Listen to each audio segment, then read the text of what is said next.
Shall I put you on?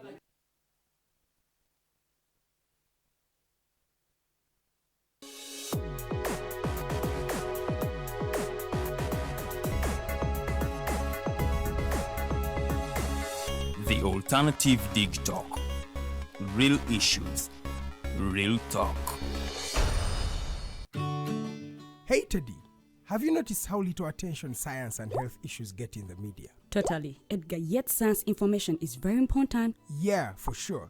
That's why the Health Journalists Network is here. How can they help? They are a group of journalists dedicated to advancing public understanding of healthcare issues through impactful reporting on health and science. Oh, really? Yes, they meet up every month with scientists and researchers, policymakers, and activists at the science media cafes. They then relay what they discuss to the public. Does that benefit us? Oh yes, very much so. This helps with health and science literacy for a healthy Ugandan society.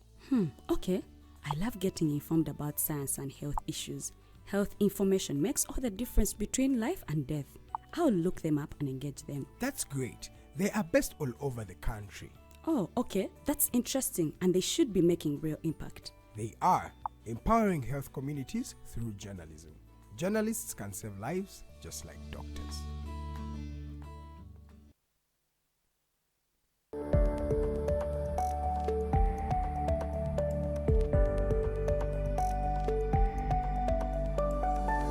The Alternative Digitalk. Real issues, real talk.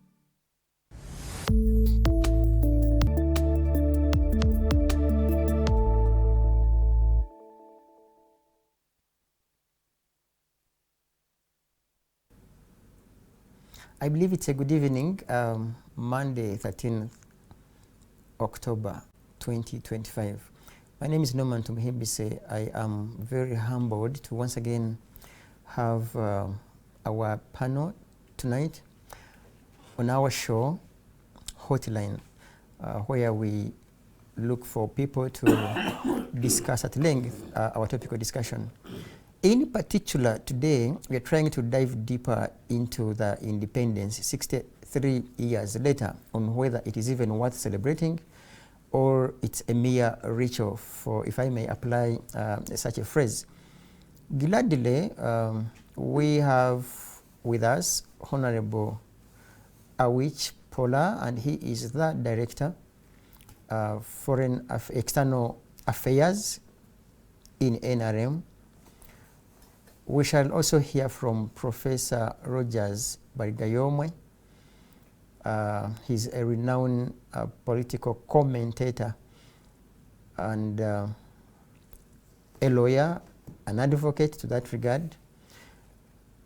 Seconds or thereabout, we shall also be joined by Honorable Michael Mabike to dig deeper in regards to our topical discussion. But a summary of our 63 years, if I should state, we have 40, at least by next year, January, there will be 40 years, for which Honorable Awich and the team ought to account for. And then we have those 23 where all of them will perhaps also account for. Another summary of our 63 years is that we have had 4 constitutions, one being of 1962, the Independence Constitution, the Pigeonhole Constitution of 1966.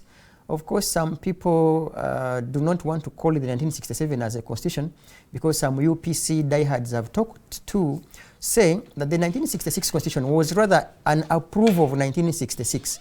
So they consider 1967 constitution as not being a constitution to some UPC people. Thereafter, we have the 1995 constitution. So it depends on which school of thought each one of you belongs to. You may adopt the theory that 1967 there was another constitution. You may also simply say that they convened to approve the 1966 constitution. But we have 2 advocates already. In fact, we shall have 3 advocates tonight. In 63 years, we have had 2 military coups. That is the 1971 by General Idi Amin Dada.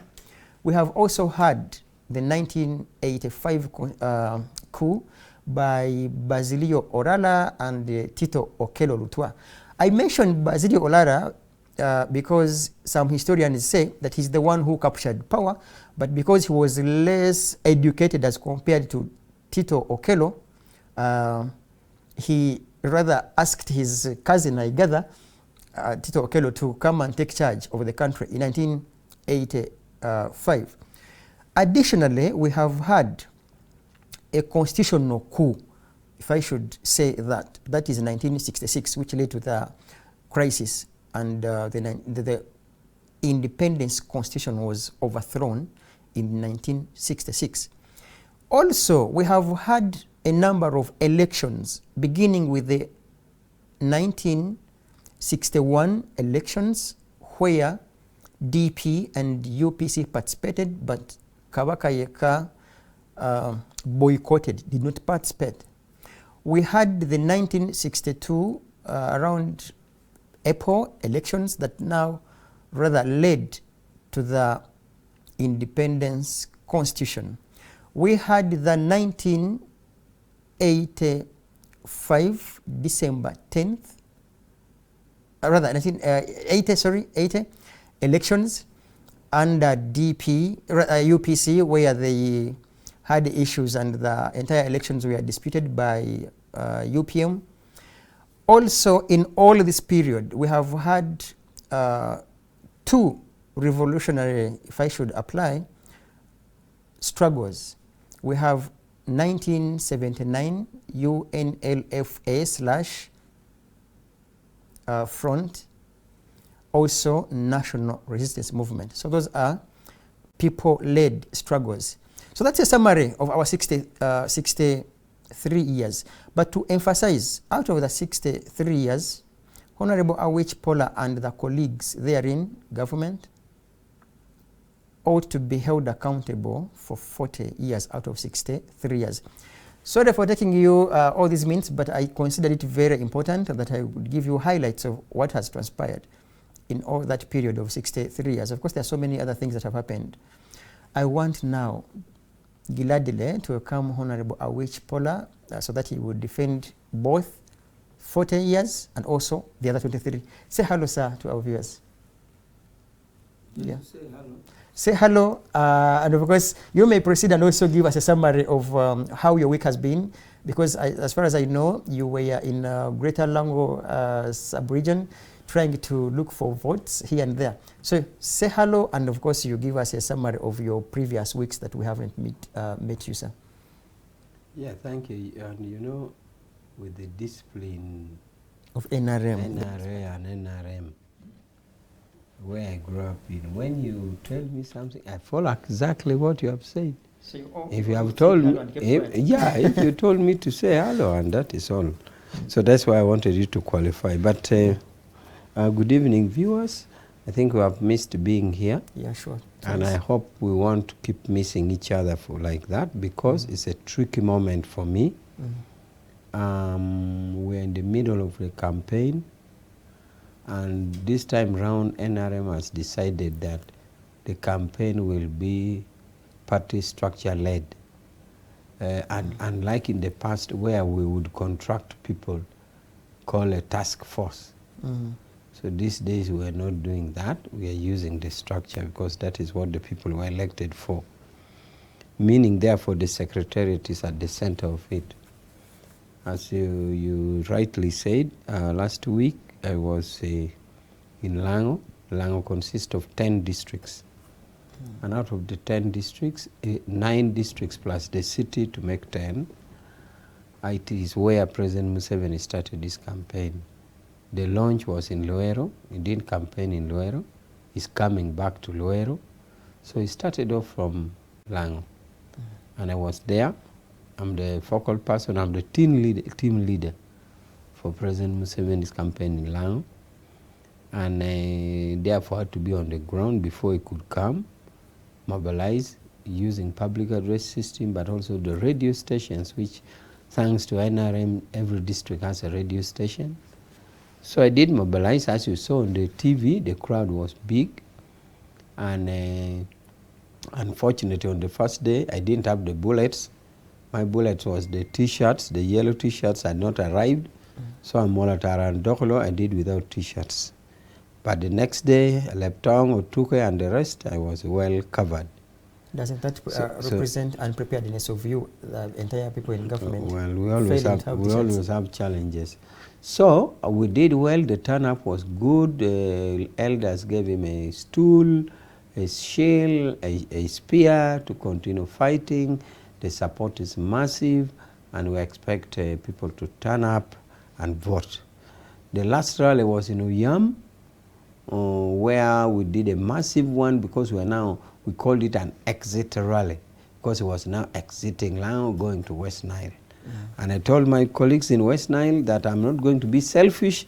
Please gather a bigger crowd than me, than mine.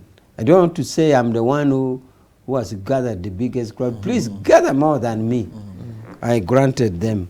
Although a friend of mine said, knowing by what happened in Lao, we are yet to see whether anybody will beat your record.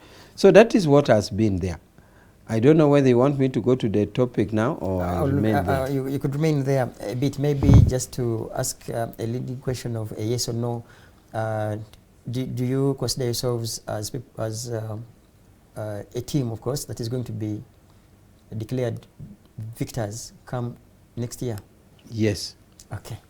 You have, on your left, you have another advocate. He may see things differently. Professor, say hello to the viewers. And of course, you give us a summary of what you have watched or followed in as far as the electoral process is concerned. And from there, we shall now dive deeper into the topical discussion. Yeah, good evening, our viewers. I'm happy to be here with Major retired Awich Pollar, again, who I always recognize as my mentor, and to congratulate him from coming from Lango, where he led the team. Yeah, of course.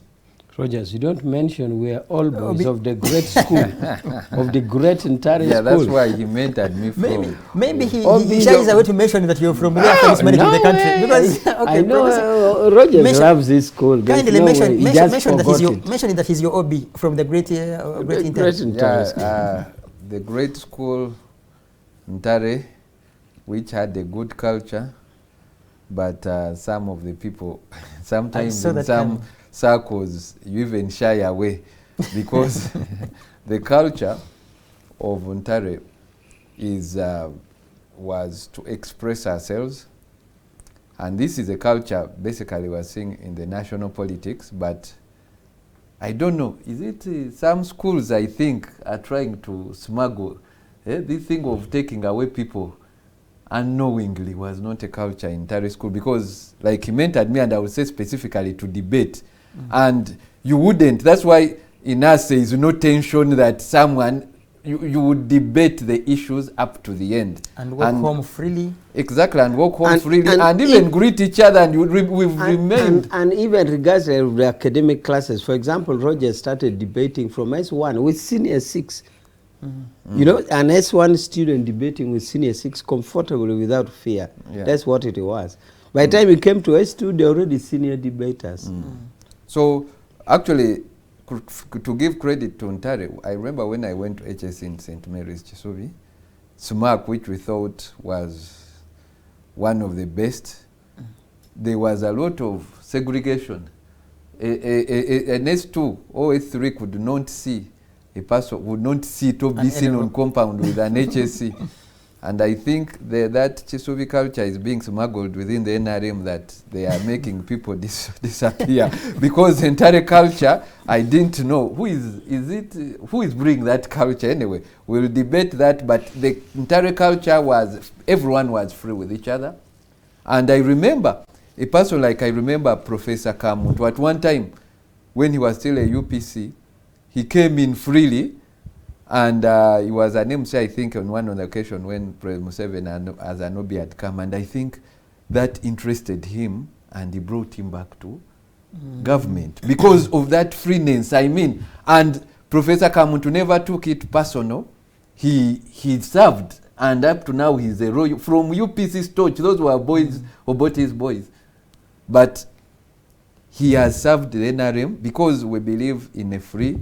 So I don't know what bacteria is eating up, but I think it is something like we said, either from Kisubi, Nanilyango, or anywhere else, not entirely. But unless you shy away from mentioning, the gentleman at the helm is from Untare. No, unless you say that he with Untare is okay, but then he brings about the Mbarara High School conduct, if it was there anyway. But by now the forces are not only in Untare, you know that, not even at the helm. So other people, like you said, they may be the weavers, and you know, somehow in Kisubi are called bin weavers. So maybe the weavers have come in and disorganized the system. So, and I won't mention the weavers, but the police, the commander-in-chief specifically mentioned the Kaukumi when SMAC was heading police. And is it because now it is heading the army? Police, the weaver, the Kaukumi was mentioned when SMAC was heading if you mention the Kaukumi is not mentioned in the army. No, but no, he said it in police. Like he said when someone, now it has crossed maybe, because some senior members of mine from Sumaka also heading the army. So we don't know where, either Ntare or the other but I thank God for Lango. I've done activities in Lango, and to see that Lango and probably actually are getting stable. And I congratulate my friend that they are getting stable for the movement. It is something either which should be researched why it is like so, because previously those are the people who were totally, actually the reason why President Museveni went to Lango first, I think he has, because actually Lango and Acholi is where he's winning from. Leave alone the West. It's the only secure place outside the West. Lango and Acholi. And yet those are the regions where you would expect him to get less than 20% if you look at the previous election. So as scientists, we need to research and find out reasons for that. But it's because partly stability. Those people had many years of instability, and at one time they were encouraged because of the animal compensation. They turned their heart towards government when those programs were drawn. So it's interesting to see the NRM turn around in the Lango region, and generally largely that there is peace. We thank God for that. And so that's what I've been observing. And of course, NOP, I've been following up NOP rallies. And I'm encouraged that this time, I don't know if it's not yet time that they are feeling the tension, but that this time they seem to be, the soldiers and policemen, the security forces seem to be more civil. And all these candidates. Now you see, the commandant is from Kisubi. Because you almost said so we see some they are being civil, and we see candidates move around. Of course, with those restrictions, which I also agree with, you cannot be anywhere. If you have a message, you can be restricted, not to come to the market, not. Of course, definitely that is a bit of a lie, because we know that NRM started its revolution in some people's gardens. My grandfather's farm in Luwero in Matuga, and all his cows, over 100 cows, were taken and never being compensated. Unlike my brothers in Lango who have been compensated and who have welcomed the government, people in Luwero where they started were disgruntled because they've never been compensated to date. And yet, what is an irony, the real victims of these people, it was clear the people who were eating the animals were the NRM, and Baganda have largely not been compensated. Yet for Lango, you would say Koni and everything, but they are being compensated. So the people in Luweero have a right to say that we will not vote you because you did all this mess in our places, in our markets. Like, why don't they want other people to go to market? Because they did a mess in their markets, and the Baganda were not compensated. So if they vote them out, I would believe they are right to do so. But in Lango, I congratulate them because they did the needful. They've restored security, and yeah, let them celebrate with the gains they are making in Lango and Choli. And recently, I even just today saw Norbert Mao endorse President Museveni in Acholi. In Lango, Akena is not standing. There is not going to be a UPC. And for me, I think it was strategic because NRM had to frustrate UPC because they knew in case of anything, like I told you, NRM is winning this vote in Lango and Acholi because they won't get Buganda, they will not get Busoga. And when they have the West, yes, they will stay with the West. And largely because, of course, of Dr. Kizza Besigye being in jail, and that is shame upon them. But really, largely, though they've contained their main contender, the campaign, for me that's why I discredit this election. You cannot have your main opponent in prison and you call this an election. It's a sign of cowardice. But I congratulate the fact that what is on ground, there is not so much violence. But they did their homework before, and that's why they contained Dr. Kizza Besigye, who I believe was not involved in those allegations. And you wait, the way they did Chagula, they never finished their cases. Yeah. They never finished their cases. And to me, I believe here on earth they've taken a good advantage, but I believe I should be having a same seat with President Museveni, all these NRM members in heaven, and I show them that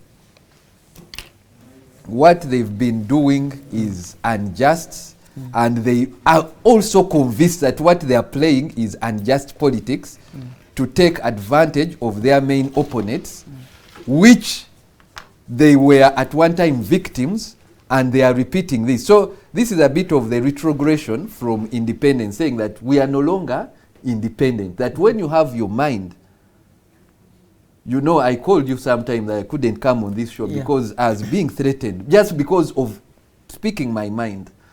And this, like I said, is not a culture which the NRM came to build. They believed in human rights until of recent. That I'm told a person like Mugume is a titem coming to a month. Mugumia. Sam Mugumia. No one is accounting for them, and they are in charge. So on some issues, like I've highlighted, they've progressed, but they are retrogressing in many issues of human rights. Okay. Thank you, Professor Bargayomwe. Now, I had wanted to just run to Honorable Awich Pollar, but then Honorable Michael Mabike dropped in, and of course, I will not apologize on his behalf. He has to apologize to himself to the viewers. But of course, that does not bar us from thanking him for making it here, because sometimes there are those unforeseen circumstances that also may bar people to be where they are expected. Honorable Mabike, say hello to our viewers, and then I will tell you why you are here. No man, you know, I am Secretary General of one of the fastest growing parties in Uganda. You will have to defend that. Maybe it is fast growing, yeah? I'm sorry to our viewers, I'm sorry, I'm coming in just slightly a little late. But better late than never. It is never my practice, but circumstances beyond my control. I'm happy to meet Dr. Bargayomwe. I am meeting him for the first time. Our man, veteran, Awich. I used to be a soldier, major. Retired. And he hails from the mass party, so you should also add. From the outgoing party. I'm very pleased to be here. As usual, thank you for hosting us, Norman. Humble. And thank you for inviting us. Thank you for the show. Greetings from the DF. Greetings from the President, the Honorable Matthias Mpuga, who is not running as president or as a presidential candidate. Also, greetings from Makinde East, where I am more or less just waiting to swear in as the next member of parliament. With how Honorable Awich is looking at you. No, he's always a doubter. That one is always a doubter. He's another Thomas. When it comes to your victory. Whatever, of course, I don't know. Do you happen to be a Wivo from Kisubi? Of course, yes. He was doubting that. Yeah. That you are. He's one of the. From Kisubi. Actually, he doesn't know that I was actually the prefect of his CDF. Aye. I was his house prefect. And in Lord House. Those years, as when we were boys. So when I see people here, talking, jumping around, I just laugh. They were saying you are responsible for the suffering of some of the people, because Professor Rogers was asserting, if I should apply that UPDF being led by Kisubi Obi, there hasn't been proof that you people can really manage things well. So now, if you're from Kisubi and your OB is also heading the army, now you are going to Makinde. No, but the OBs are everywhere. The OBs are in law, they are in medicine, they are in engineering, they are in the military, they are in police, they are all over the place. Okay. I want to ask you, in the three also means to paint for us a picture of what so far you have done or seen, observed, and or critique if there are some imperfections, drawing our scenario from the NRM mobilization. Honestly speaking, as a follower, these gentlemen and ladies have numbers. On whether they are genuine numbers, it is another topic. I mean, it's for some other day. With you, I do not know. You cowardized from contesting. Do they have numbers, or they have Chinese? Or they have Chinese? I don't know whether they have fake numbers or what. You know these Chinese crowds. But you see, their crowds at least exist, and they have a presidential candidate. You do not have crowds. You don't have a presidential candidate. Okay, so what are you? Proceed. No. And in fact, you can also highlight for us why, after you're cowardized to have a presidential candidate, that you went to support Honorable Munyagwa. But you're using the wrong. You're using the wrong, very wrong word. Cowardize. Cowardize. Don't use that word cowardize. We never cowardized. We gave reasons, and we gave reasons. Number one, first of all, let me refute the fake news that DF has adopted any candidate. Okay. We held a national council. We are a law-loving, abiding party. We follow our constitution. Unlike most of these parties, you know, it is very, very difficult, for instance, I can tell you, for Mr. Awich to run as chairman of the NRM. The day he ever expresses interest is the day he will get out. The gentleman we have here with us. The day he ever says that even dreams about standing as chairman of the NRM is the day he will leave. But in the DF it's different. We have a different culture. We invited a meeting with the National Council. We presented facts before it, and the National Council took a decision. What are the facts? Number one, we as leaders of the DF were at the forefront of trying to introduce into the national debate the issue of reforms and transition. The DF is of the position that the country didn't even need to go into this election before doing three things. First, undertake a deliberate process of transition. Two, undertake critical, administrative, constitutional, and electoral reforms. Three, undertake a program of national reconciliation. The other three elements of the whole discussion are peripheral, but the three are very critical. We did write to the NRM. We wrote to the Secretary General of the NRM. We wrote to each and every party, drawing their attention to the critical and salient issues the country faced. or needed before running into the next election. Actually, most of them, including the National Unity Platform, showed little interest. Actually, the NRM and the leading opposition party conspired to frustrate and sabotage any attempt for reform. When it came to sabotaging the DF proposed reform program, the NRM and the NUP spoke the same language. And What was critical in this? We said after 40 years of the national resistance movement, because you remember, President Seven came here and said, "Look, I'm not a leader. I am a farmer. I'm actually a cattle keeper. I only want a few years to sort out your mess, and I turn to my cattle." But since then, he has been going on and on and on. That transition which he promised, the transition from the guns that liberated, the guns that now rule, to a fully civilian dispensation has never come. And that is why today, as we are going to discuss today, we still have this kind of impunity. I've met him talk about the torture. I've met him talk about the military and security involvement in the elections. That's one of the reasons why we still have this. Now, we said too that the nation needed to reform, especially the Presidential Elections Act. Why? The manner of declaration of the president. 2, we have 2 registers in Uganda. We are in an election. We are going to vote with 2 registers. One biometric, the other manual. When the biometric fails, you do manual. They resort to manual. Which country?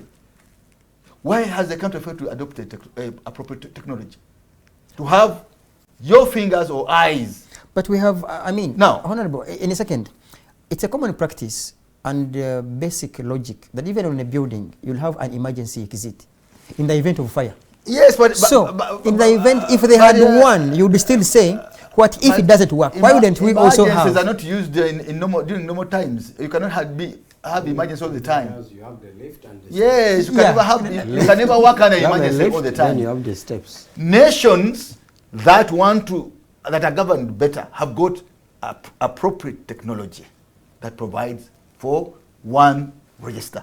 We cannot proceed. We cannot continue with elections where we have 2 registers. This nation needs one national register and must be biometric. And I am happy that we speak the same language with the NRM. President Yoweri Museveni recently said that NUP stole 2 million votes. So literally out of 3, they had 1. So they rigged you see, 2. And he himself was talking about rigging. He himself was talking about getting technology that would stop that, using biometrics. So we speak the same language.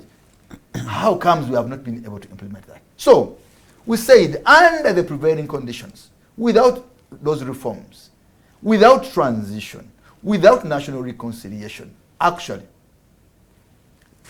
this election is organized in a manner to favor one particular candidate, who is Yoweri Kaguta Museveni. And therefore it is useless. The winner of this election is already known. The winner of this election is more or less predetermined, given the skewed manner by which elections are held. So we said, why waste time? Now, we segmented this election. We said, this is a general election, but it's not the same. You know for sure that we have a presidential election, parliamentary election, and local government election. And all these elections are regulated by different laws.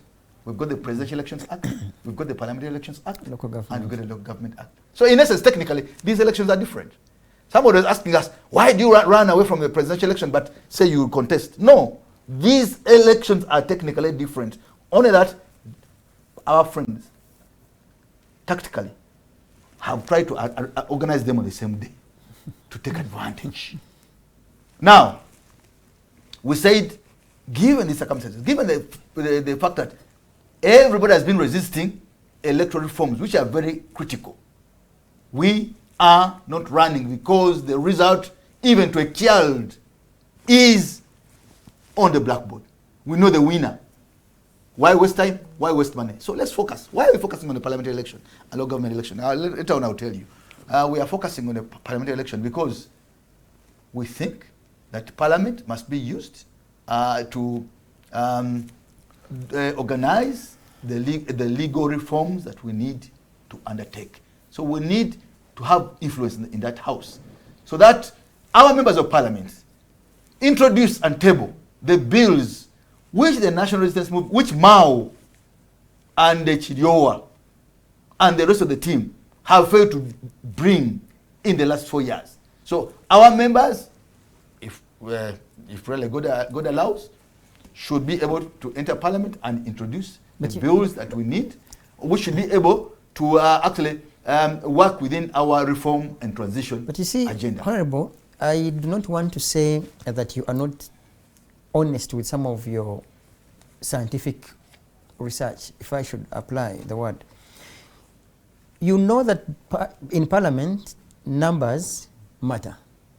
At heart, you also know that you won't be able to front candidates in every constituency in this country. In fact, even if all the people you will front for MP go through, they may not be in position. They may not be in position to woo and or win any debate in parliament by, of course, getting numbers and having your reforms approved. So what other strategy? Very good, Norman. Very good, Norman. In some of these issues, we are at par with those who have the numbers. For instance, when it comes to electoral reforms, on the issue of the register, we are at par with the NRM. Why would NRM register biometric register? When it comes to the issue of appropriate technology to transmit results. But that's later when you are in parliament now. Yes, we are at par on most of these issues. Secondly, it is true, and you're right, the DF has not front capacity to front members of parliament nationwide. That capacity is not there. This is a 5-month-old party. Although it has got actors who have been around for some time. But they are syndicates. We believe in progressive coalitions. And we will do coalitions with everybody, with anybody. But not with a loop. Anybody in that house who has the numbers to move our agenda forward. Because what do we need? This country right now needs dialogue. In a minute, yeah. This country needs progressive coalitions which can change things. And this is what we are looking at. What are we looking at, for instance? We are looking at the obvious. One, we need this country to debate, in the parliament, to debate the Presidential Transition Act. 2, we need to debate the Presidential Privileges Act and Immunities Act. We need to debate National Devolution Act. We need to introduce a Reconciliation and Reparations Act. Some of these things are actually so patriotic and nationalistic that even the National Resistance Movement members, if at all, they care about the future of this country, will certainly support. Okay. Just like, in a minute, I want you to, I will ask our technical people to have Honorable Mabike in his own shot. That's a language of cameras, yeah? So that you clarify about what has been moving around, that your party is now in bed with Honorable Munyagwa's presidency, because that is what is moving. And I do not know whether you have come forward as a Secretary General of such a party to clarify the stand. That is what the public knows. Are you for? You are not for anyone. But why is Awich quiet? Because no, he's coming here because thereafter there's also been another one circulating that instead of Munyagwa now we have changed to NRM. Okay. Now this era, this is an era of social media and an era of fake news. Actually, at one point Trump was talking about fake news all the time. Yeah. And I thought that against Fox, I think he was not serious. But now I realize how serious that when you get into a national contest, there are many people who wish you bad. There are many people who attempt to divert. Number one, when the National Council of the DF took a decision that we, DF, will not present a presidential candidate, it also said we shall not support any other. That was then. Tell Yes, us. we did so. And that is still the stand. You are not supporting The Minagwa. DF did not present a presidential candidate, neither is it supporting any of those standing. Why? We believe that they are engaged, they are chasing wind. We believe that they are all engaged in a time-wasting venture. The winner of that election is already known.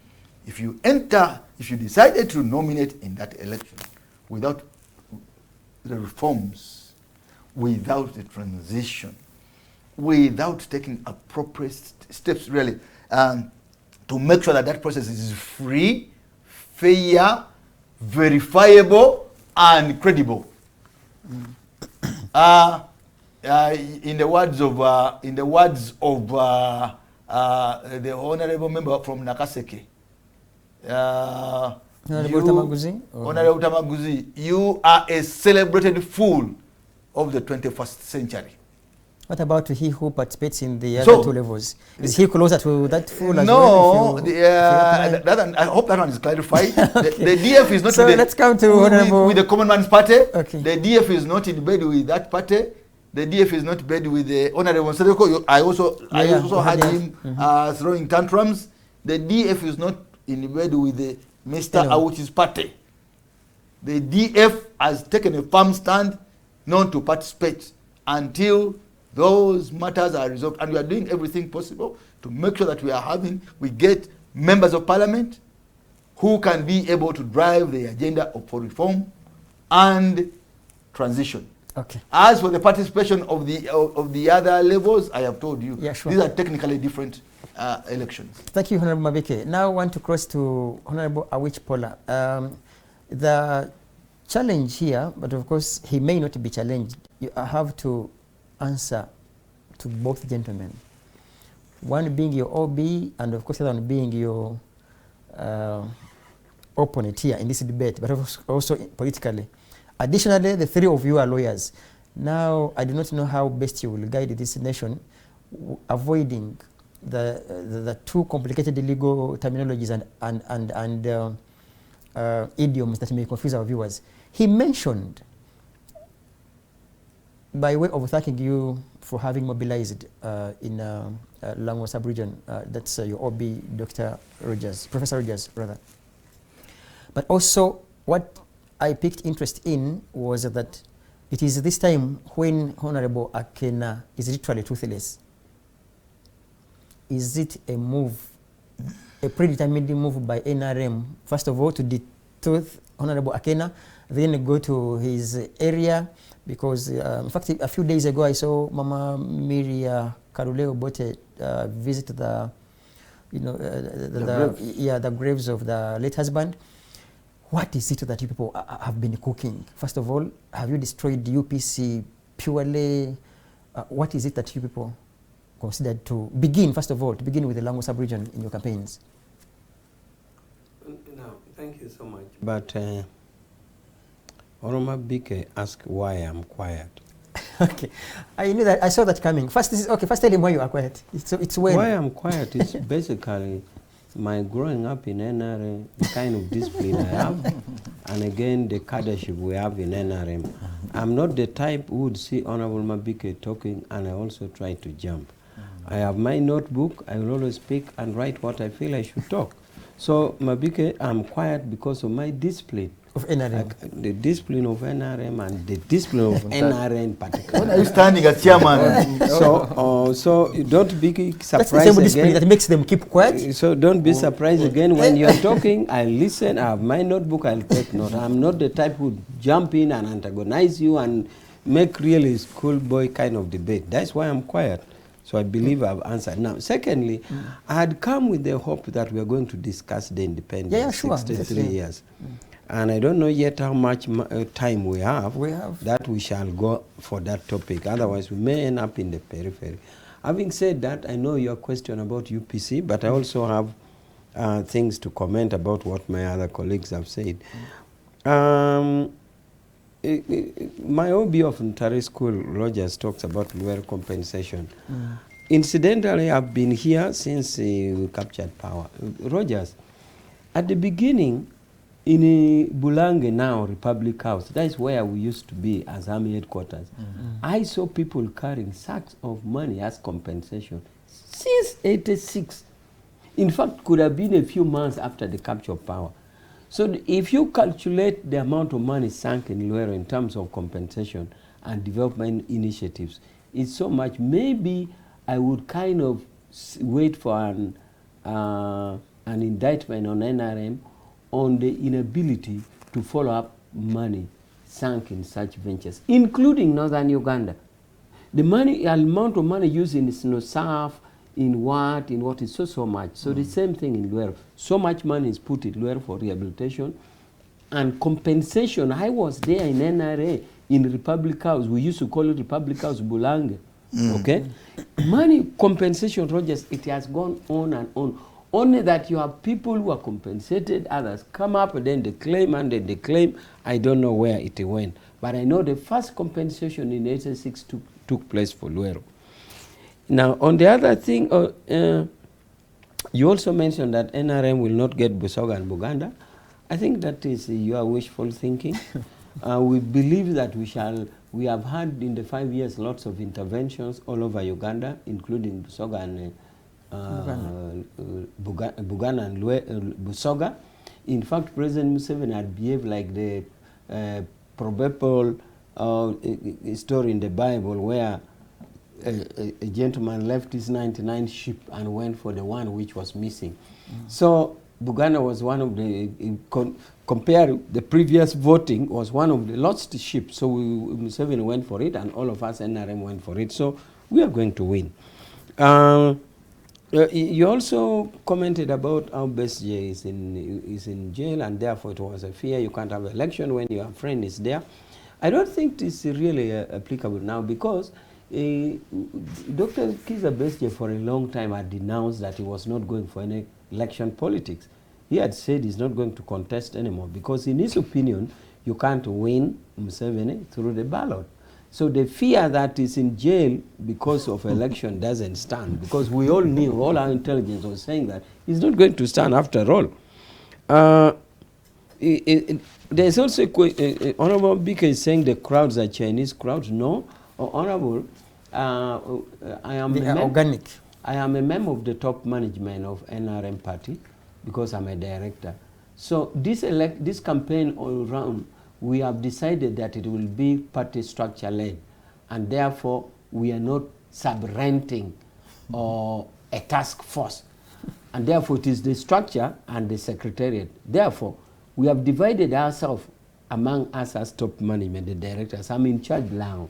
So Museveni's first rally in Lango, remember, he just launched in Luero. He didn't campaign in Luero. He's going back to Luero actually, because the timetable is drawn by Election Commission, Independent Election Commission. So Independent Election Commission has drawn Museveni is going back to Luero. So the first election was in Lango. In a Molatar particularly, I slept there.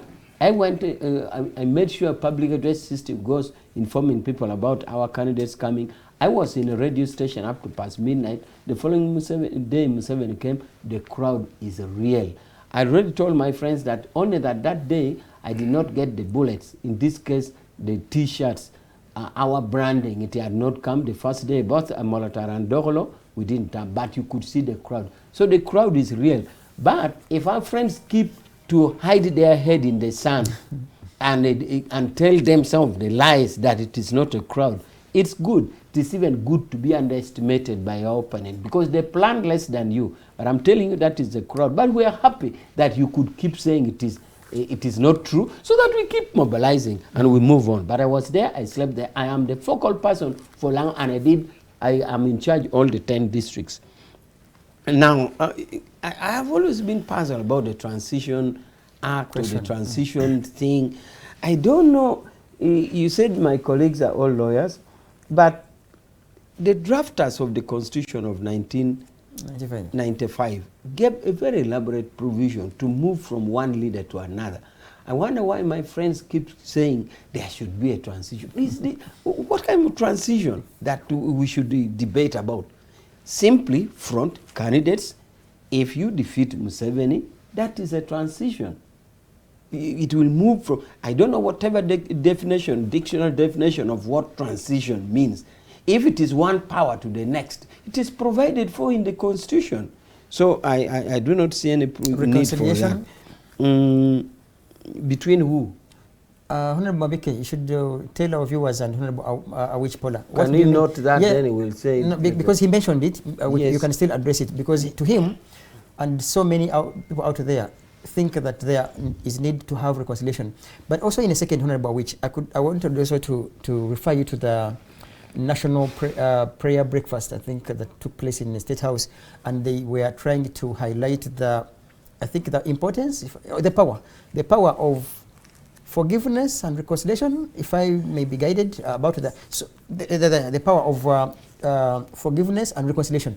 Why do you think that such a state function can have such a theme? Don't you think that's what Honorable Mabike and others suggest? First of all, I need to get the statement, the facts in what transpired in State House, because interpreting and paraphrasing won't make me make sense out of it. Let me give you a brief But fact. in natural, in ordinary setting, a state, a government, a Uganda is made of society of many people, either tribes, classes, political parties, all this and all that. So whoever makes reference to reconciliation would just be making a reference to conflict resolutions and conflict management in a society which is real, not ideal. Because if it was an ideal society, it would be a society of utopia where there's peace, harmony, and everything. So whatever makes reference to that is just making reference to the proposition that as a society, as a country, with the third schedule to the Constitution, what you call the indigenous communities, the tribes listed in the Constitution. I think there's 65. So all of us live in our own way, and in a way, you find some people are not happy. Religions, we have many religions, political, economic classes, whatever it is. So whoever makes reference to that is making reference to that. But truth and reconciliation as envisaged in many jurisdictions, like which took place in South Africa, is a situation which is unapplicable where the country has had real divide of conflict. Like you have the apartheid regime and you have the war. There was a war in South Africa. Much as you could say there was a real rebel movement in South Africa, much as they adopted an urban warfare. And because there was a lot of killing and death, if you may wish to know, that even it reached a point in South Africa where the girls used to have what you call a scorpion pistol. Girls would go to bars and restaurants and shoot white soldiers there. It was really an urban warfare where people died and destruction was there. That is the only situation where you envisage a real truth and reconciliation problem, where we did not reach there. Maybe you're talking of a situation of Rwanda. That is it. So it was attempted in the north because of the conflict situation where Matuput was advanced, but that is overtaken by events and is not there now. So I wonder what we'll be talking about truth and reconciliation. In any case, we are talking about it in NRM because we know they are during the flag bearer fighting or campaign. There are those who won the flag and those who lost. So we are reconciling internally, not yes, we are reconciling internally, and we wanted Dr. Wakano Rugone to do it. Maybe. But for a country, have we been in the South African situation? Have we been in the Rwandan situation? What is this? In a minute, then I'll cross to Professor Barigayomwe and Honorable Mike Mabike. I want to ask you, it's not news that since independence there have been conflicts here. Do you consider because we want also to look for of course, through which we shall now touch our topical discussion. Do you think this country has healed, as in it's in harmony, as in you can be very proud, NRM, going into Kasese and you just stamp yourself and like, we are very loved here, there is harmony, you cross to Gulu and it is well, you cross to Teso. Do you think this country is at peace? That is the second question to the UPC question, which I have not yet answered. Answer both in a minute also. But you gave Honorable Bike lots of time. Now well. For me, you are... Do you love NRM or you are no. You want to take my mandate. You gave Mabike time to the extent that Mabike himself was questioning why. Do you know why I was asking? Because I had kept quiet and listened and listened to the extent that even the person you gave time started wondering why I'm quiet. Now I've started talking, you are shutting down.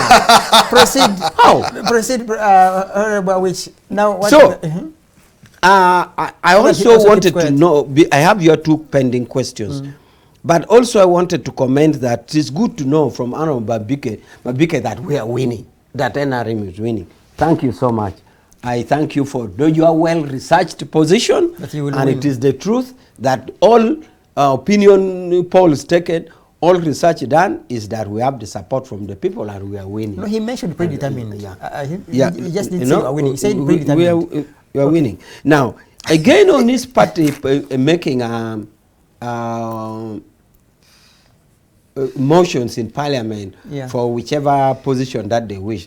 It's of course it is a matter of democracy. We would welcome that, but only that it must be in the interest of the majority party. We know for a fact that even this popular law, the Human Rights Enforcement Act, which now is so good to the extent that it removes the ethro defense of Attorney General. Because in the past, when a police officer breaks your leg, if you sue him, he will say, sue Attorney General. It will also remove the defense of a superior command. That if a soldier, police hurts you, he will say, I was acting on superior command. That law alone was a private member's motion.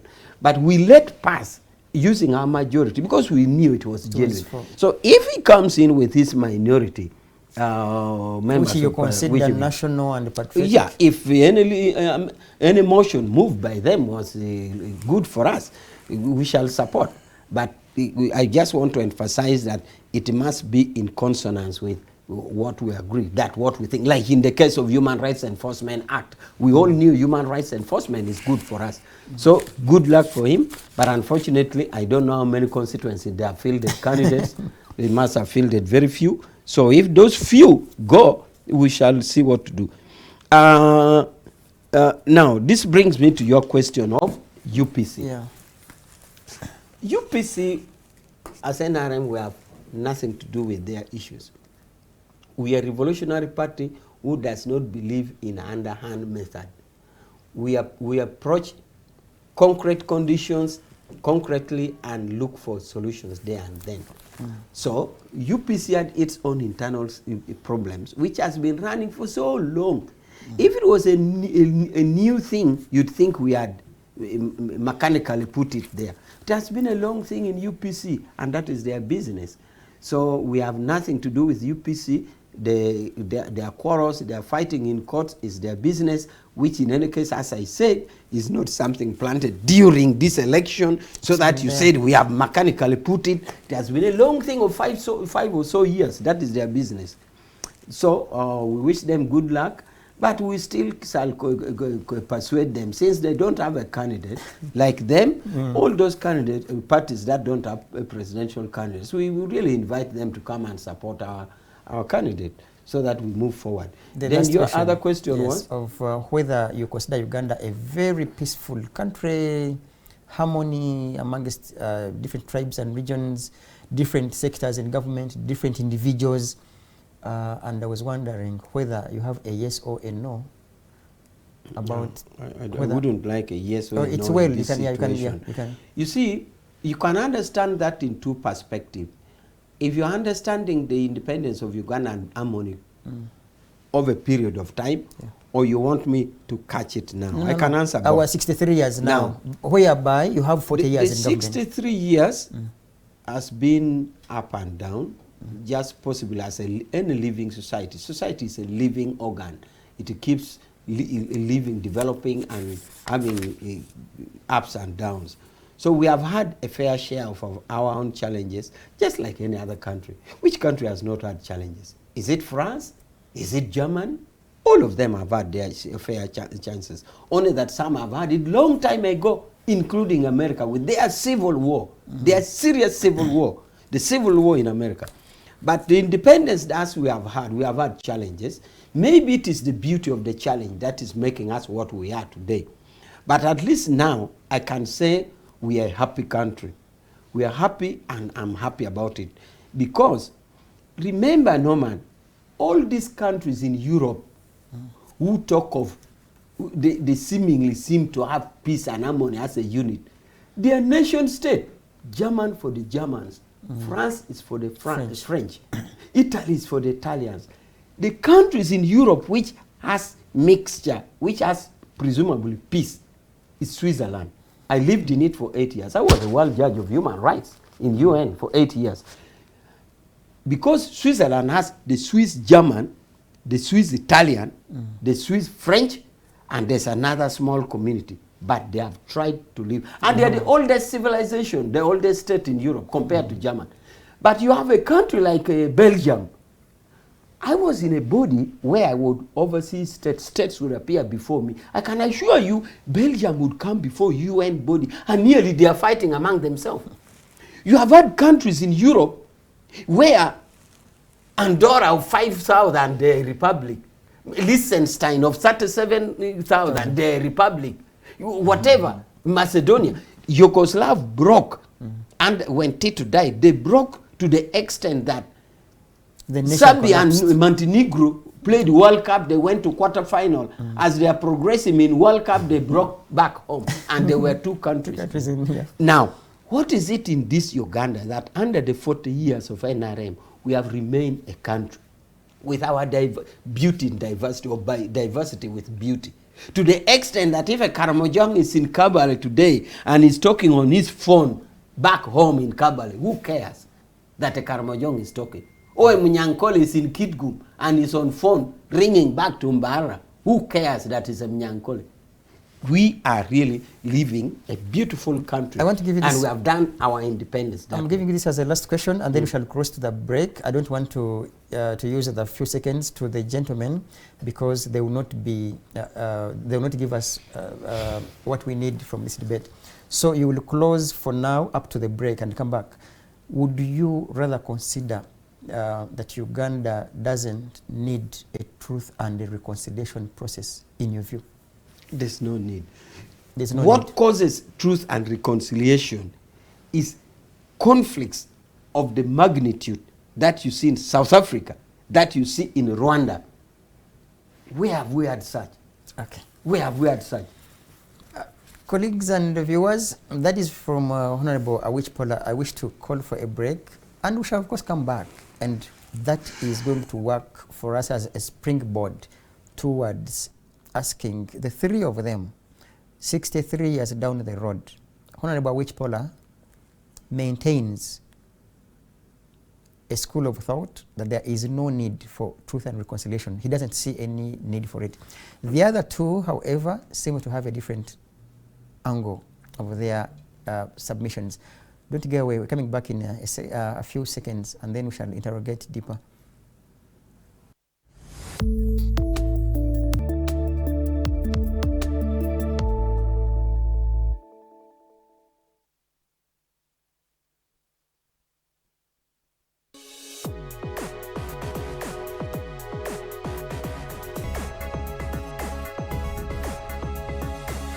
The Alternative Dig Talk.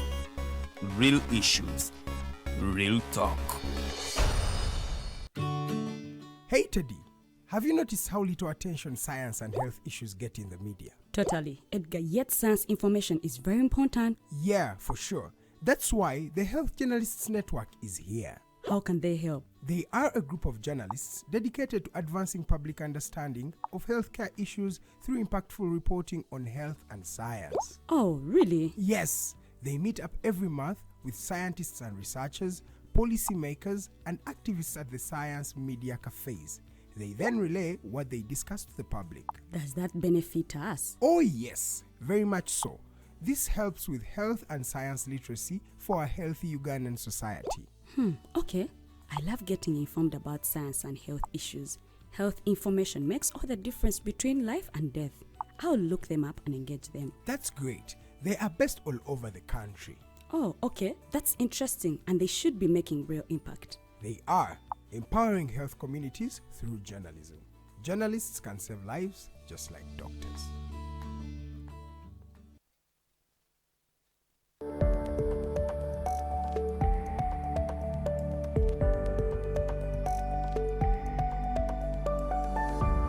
Alternative Digitalk. Real issues, real talk.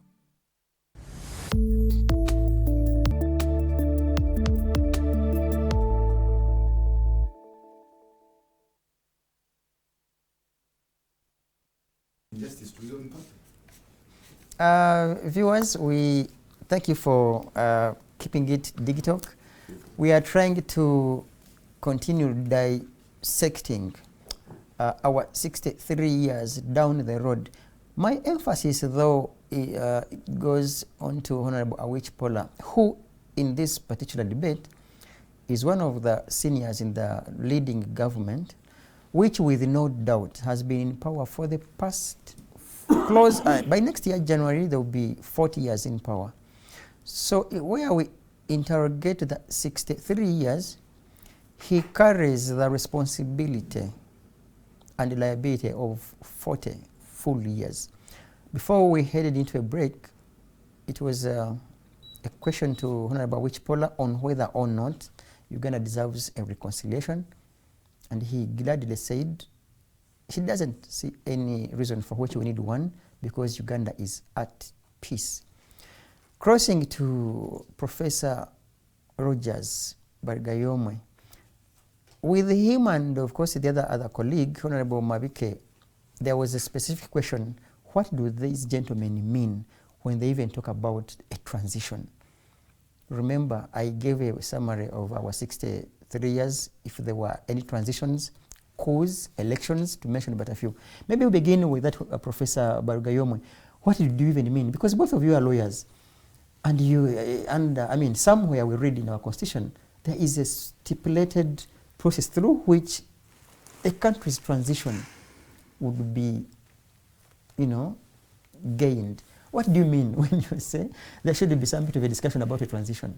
And yet our laws specifically tell us on the how. Leave alone even the laws. We are all Africans, and I like when they talk about Pan-Africanism. We are grounded in transition. And as Africans, leave alone this borrowed democracy, which is truly not believed in here. Every adult makes what intentionally, if for the purpose of their legacy, what in mind is called preparing a transition. Unfortunately, these people who are not preparing transition, history is going to judge them harshly, because their own mentor, I talk of Mwalimu Julius Nyerere, who President Museveni adores as his mentor, prepared for his country, and that's why his party is still in power. The reason he's talking about, he might, Major Awich might think they are the first people to make a constitution. It is not the first constitution. The other ones were just abused, because they were not prepared. Talk of Milton Obote, a man from his own region, who took Uganda for granted, and just few years, about 45 years away from, 40 years actually, having made from 85 when he was taken from power. UPC is not on the ballot.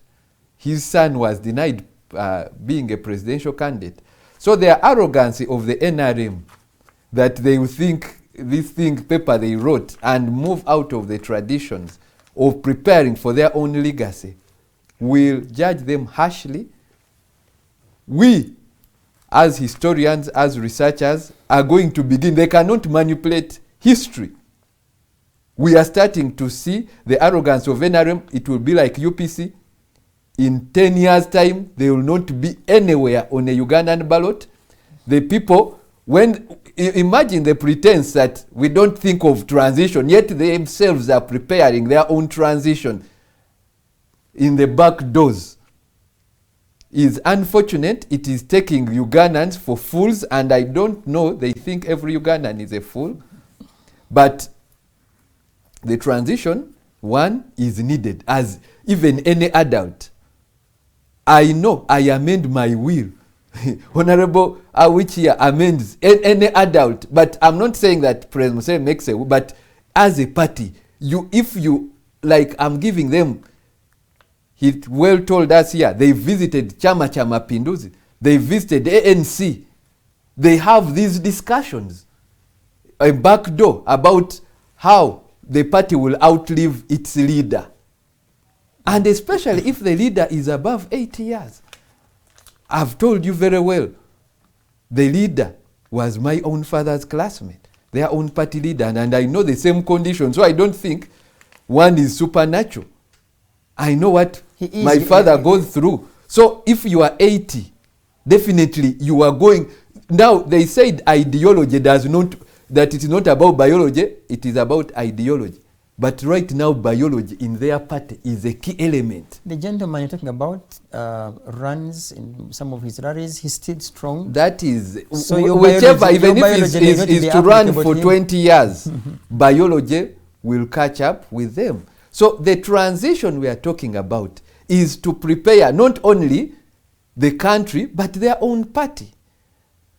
And to tell us that this paper, they've themselves been changing every 5 years, every other year for a benefit of a one person. And they think all of us with our grandchildren will just follow them, is playing on the minds of Uganda. Does that make you disbelieve in the constitution and its powers? And its no, what we are saying is, yeah, the constitution can be amended. It can even be written off like they did with the other constitution. So let them not think this paper is going to remain forever and it's going to be manipulated by them. Other Ugandans will come. But let me talk about something about the truth and... Yeah, it's well. I wanted you to just make a definition of a transition. What is a transition by definition? In this regard, what Ugandans...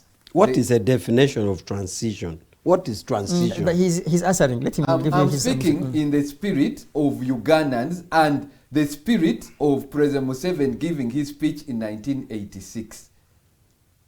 Is the transition will be, first of all, from army men to civilians.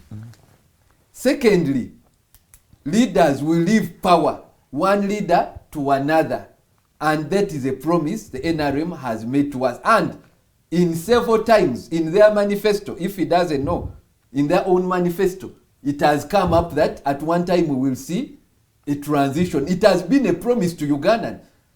I don't think you think every Ugandan is an average fool, that we don't take these historical facts which you put in your manifesto. So what we are talking about is this definition of seeing a change in leadership, whether within their party structure or within the country.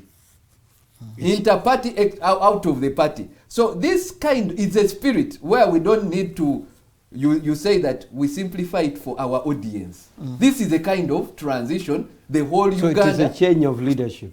That is it. That is it. We are talking about a peaceful, not just any change. A peaceful we change are of talking leadership. about a peaceful change. And I agree with Honorable Mabike. A second, Professor. What do you base on to think that after President Museveni there is no likelihood of having a peaceful transfer or transition, rather? Because you seem to be worried of some space, some shadow. That where do you read from that there is likelihood of a bloody transition? You see, the more he is, the more I'm not in control of my own transition, is likely to cause chaos even in my own family. But the more you are energetic and you can predict, like I'm giving you a model example. I'm not thinking, I'm giving you a model example of Nyerere, who lived about 10 to 15 years after his presidency, and he could manage as an elderly state. And I'm giving you that we are Pan-Africans. We as Africans, we see what is done in our societies. Leaders usually manage their transition by even setting aside, and they even determine. And Africans have even given it to President Museveni to just see in his sight But this thing of, like I've told you, in the party they don't seem, but yet there are some people who are being supported backdoor, is like you think all Ugandans are gullible, and you are going to confuse them that he's talking of no transition, yet it is clear we are seeing a supported transition. And you think all of us are fools to just go around confusing? No. Then the thing of the reconciliation, definitely. If anyone says that Uganda does not need a reconciliation, truth and reconciliation, I'm glad you saw the president in Kololo, because he has reached a level where he has noted that, you see, we cannot get out of it without, one, the truth and reconciliation. Because for some time, one party has been saying the story. And the thing I like about this is that even when they say the truth and reconciliation, because they said reconciliation committee, but they are not talking about, it starts with the truth, then reconciliation. You first tell the truth. You first tell the truth. Then reconcile. Exactly. Now, why are you leaving out that part of the truth? Ugandans talk need to forgiveness, yeah, and reconciliation. Now, exactly, you are just jumping that we forgive you and reconcile. So literally, the sequence of the words should be truth, reconciliation and forgiveness. So they are jumping, in your view, they are jumping the most key truth. Yes, and I agree with Honorable Mabike, because for me, in any case, I'm also a party leader, and for us, even we went absolutely, we are not going to involve ourselves in all these levels. Parliament, even local, because they are all, for him, even the other levels are corrupted and they are compromised. Why Ugandans need the Truth Reconciliation Committee? When I was doing my doctorate in South Africa, it was my benchmark. And South Africa society knew that they could not move a mile without this truth and reconciliation. Even after that, it is still working. They have a paper on the truth and reconciliation. Actually, in South Africa, they have a working paper whereby because the whites, they were a government of apartheid. And I want to tell you, a sort of apartheid has been created in Uganda, in some organization. No African was supposed to cross to white cities. There are some places which had been ring-fenced, even in Uganda now, for some tribes, for some ethnic groups. Now, that is where the truth they are skipping. There are some organizations, whether you bring, because we are academicians, bring PLE results, O-level results, A-level results, and you see how regions are performing. Then you bring some organizations, like, let's say URA, civil aviation, and you see the placement of people, and you tell me, some Ugandans, and do these places, do the organization produce a national character? If they don't, then how do you tell us, Honorable Awich here, that we don't need a reconciliation? Your own people in Lango will be disappointed in you if you tell them that some of these places, they are no-go area. Like, borrowing from the blueprint of South Africa, they say, no, at one time this place was 80%, 100% white. When we remove the white, no white comes back. Some of these organizations of Uganda need such a kind of print, whereby this one 80%, even some of them speak in one language which I know, and he might not know. You go to an office, you hear one language. Yeah? So we need a reconciliation as a country, whereby we say, no, some of the things went wrong. And this is, otherwise, this thing of, you're saying, like at one time, people were in exile, no one will go to exile. People are beginning to do that. First, some, and I saw one of their candidates in, that now there will be no need of Ugandans leaving for work. But how many? Whenever I travel, 80% of the flight is full of Ugandans forcing themselves into exile or into working because something is not right here. Okay. Now, if you say there is no need of the truth and reconciliation, then your government is taking Ugandans for granted. Ugandans need the truth first.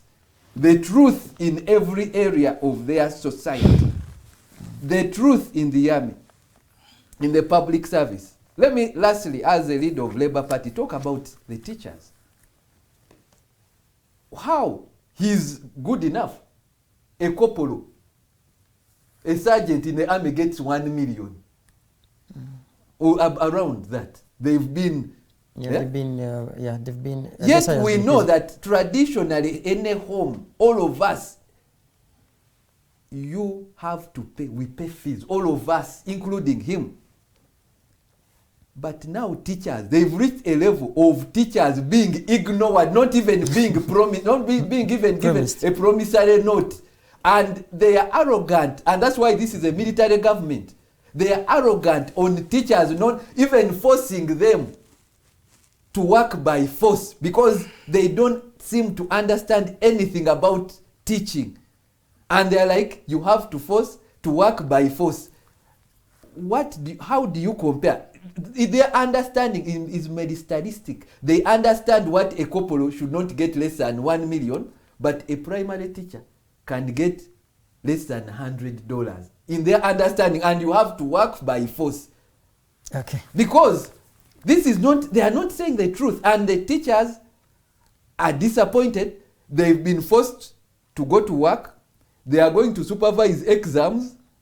But you see, Honorable Professor Rogers, what rather challenges all of us as onlookers, if I should apply that term, you people seem, not just seem, you have a good message, and you have time to educate people out there who watch you, who read your works, to mention but a few.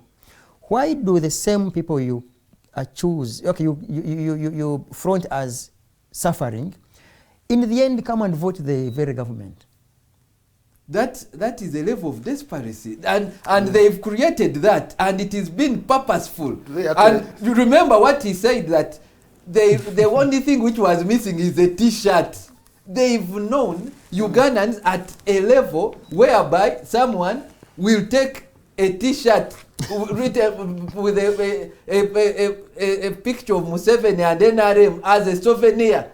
When the Ugandans have been reduced to that level, because even the education standards have been degraded. Those are some things we'll talk about in the 63 years.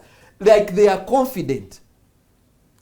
And look at the kind of people, and that's why I've told you it's comparable to saying that they should even kill the educational system. They should make sure a teacher suffers and a corporal is glorified. It is, we are going to think it is intentional. If they don't pay these teachers and yet they are increasing, generals, do you know how much generals are retiring to? Billions. Billions. He will tell you, he will cross billions. Himself. A university professor retires to less than 100 million. General. But you see, Professor, you didn't fight. Anyway, let me cross to... What is... So are they going to tell us the military people are the only useless, useful people to this nation? You didn't fight? Let me cross to Honorable Babike. You're degrading even education? Let me cross to Honorable Babike. 63 years down the road, yes. What do your lenses see on whether we are even independent? Because you may not respond to everything that Honorable Awich mentioned, but precisely about the reconciliation, about the transition, and 63 years down the road. I will respond and also debate the 63 years. Number one, if I was the Secretary General of the NRM watching this show, I would immediately fire Honorable Awich. He has told us that he is running 10 districts. And I told him when I was starting that he actually had hired crowds and Chinese. And he has, with what he has actually deliberated, proves that.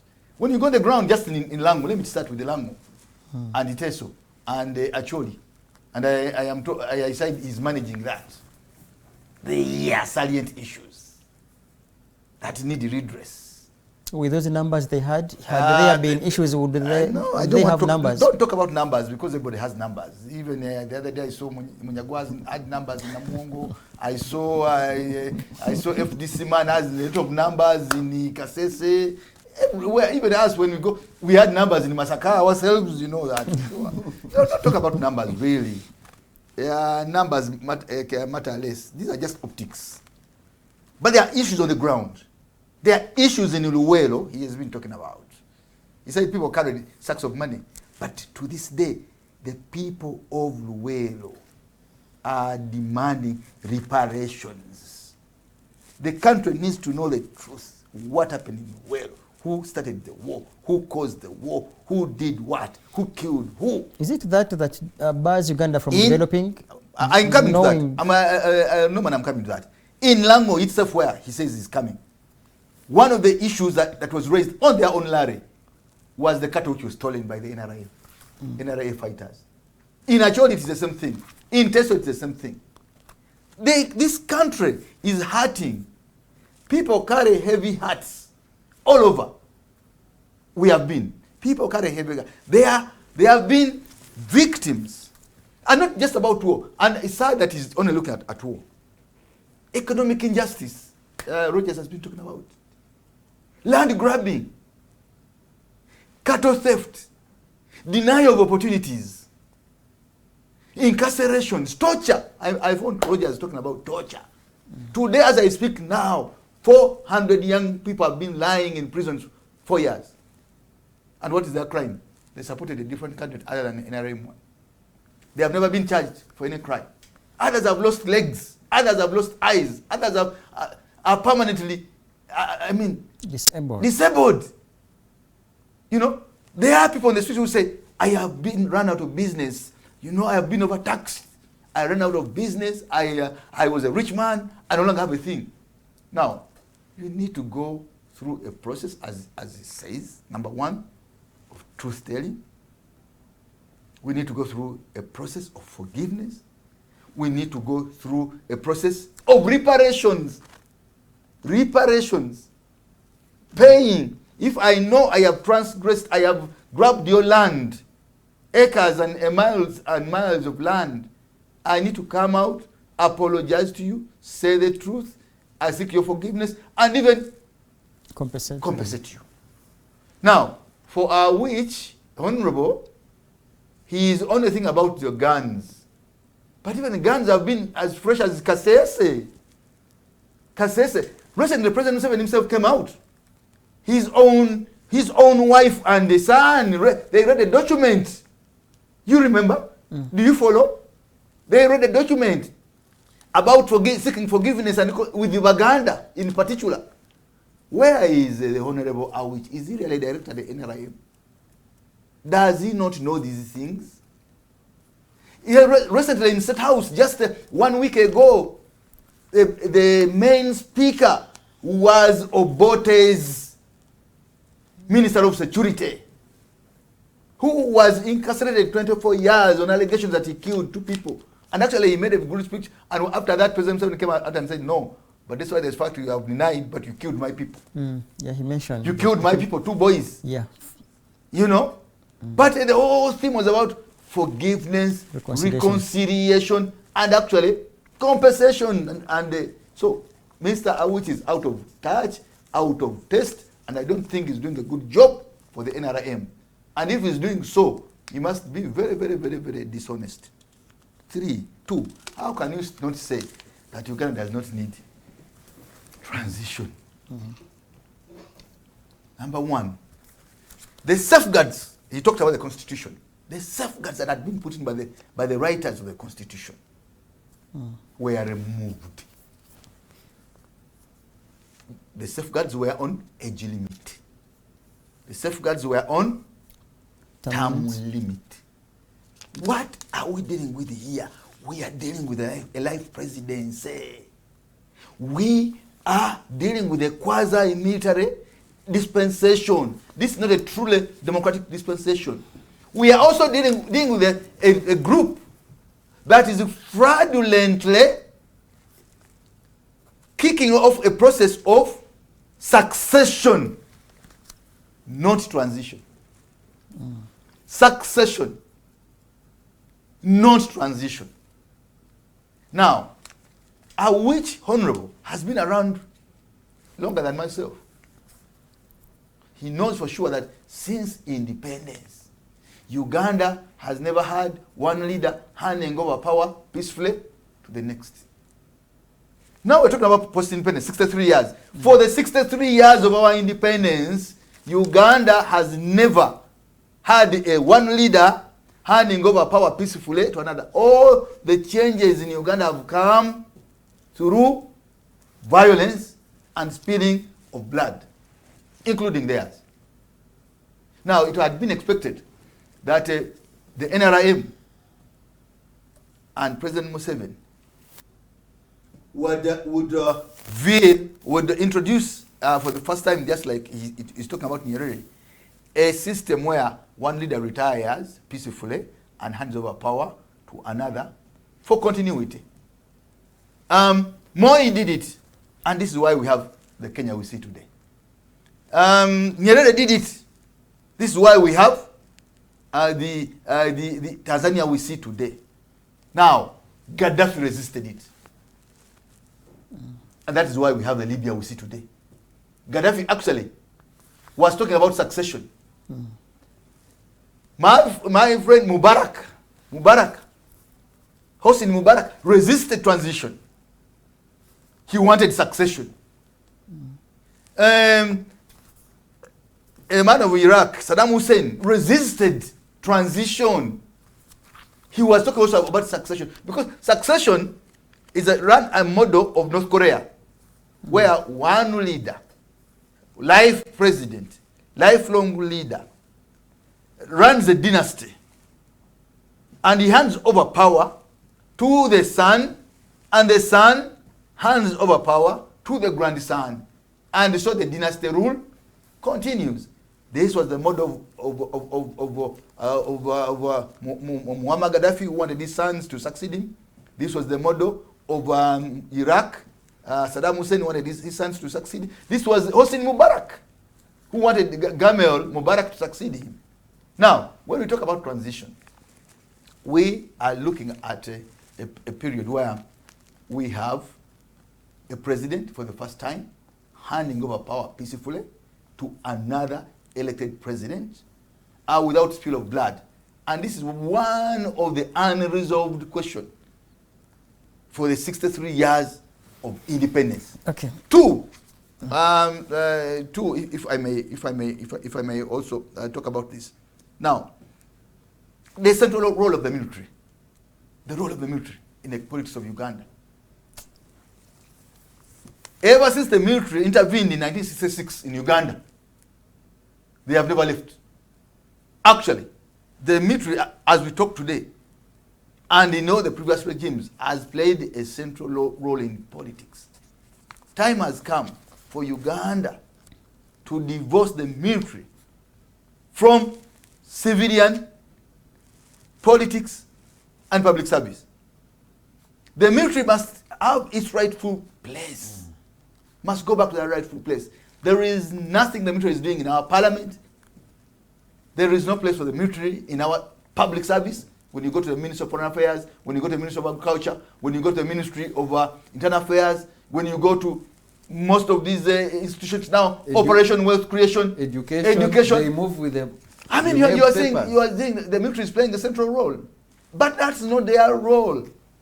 Now, the military, the day the military is divorced from politics, from our elections, the day the military goes back and play its rightful role is the day we shall truly have a true democratic dispensation in the country. As of now, we are running with the Awiches of this world, veterans, ex-soldiers, and even serving.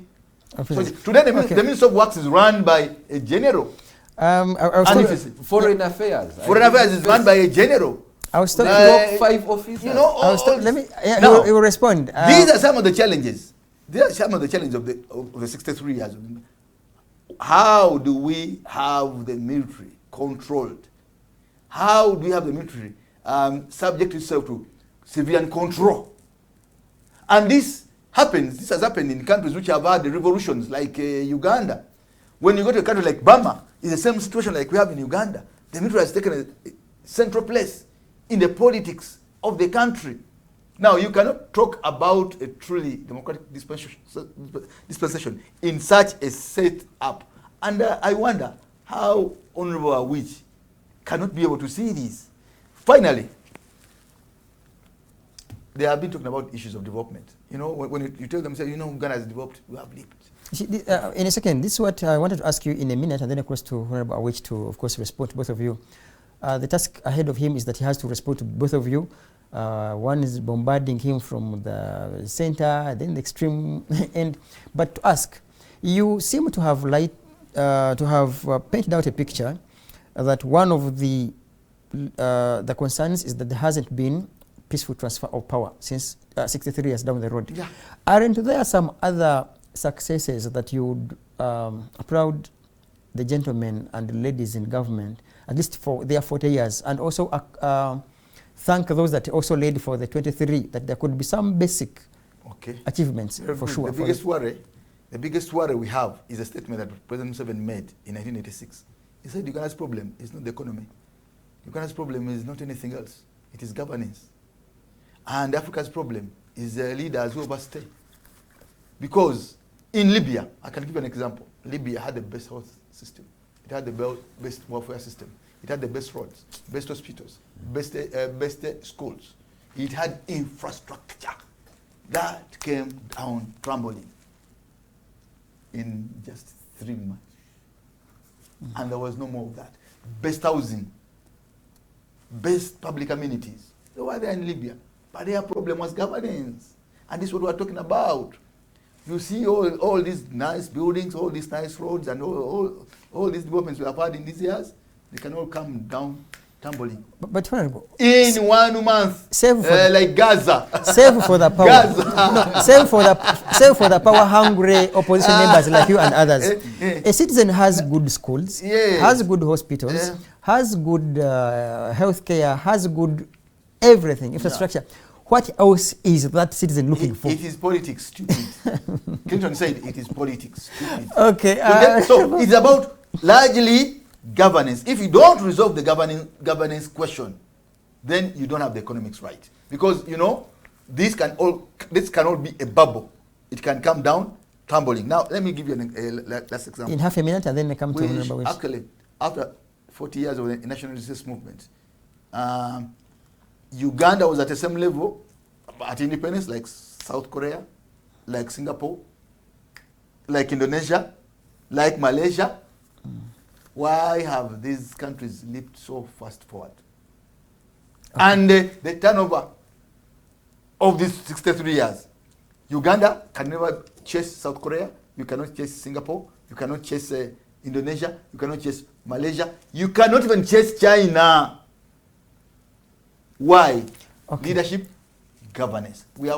If we don't resolve the governance question, the rest of whatever we're doing is really a bubble. Okay, let's thank you, Honorable Mabiki. Now let's Honorable Awich, let's begin with that very question of our status back in 1962, when we were at a level, the same level with Malaysia, Singapore, to mention but a few.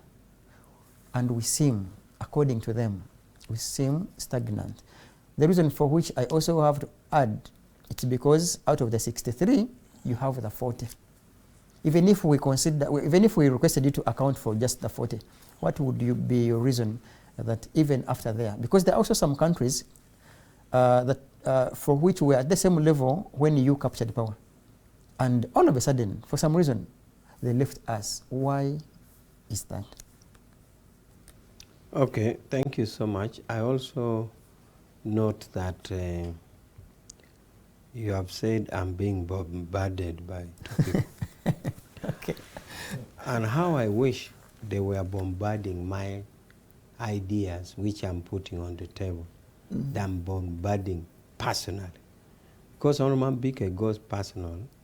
He says that the Secretary General should sack me.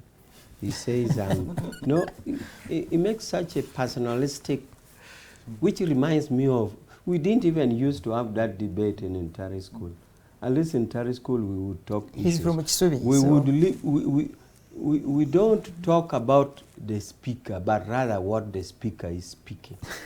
So how I wish the bombardment on my issues I'm raising than bombarding my personalities, I would have no problem with that. Otherwise, I would really feel the nature of debate wouldn't be that good. I have no problem with my ideas being bombarded, like I bombard other people's ideas, but I wouldn't go into personalities. Now, about the question of Uganda and Singapore, which is actually a good comparison, is that first we have had a challenge as a country, especially from the 1971 coup. 71 to 79 took us backwards because Amin came through a coup, and there was lots of global sanction on Amin.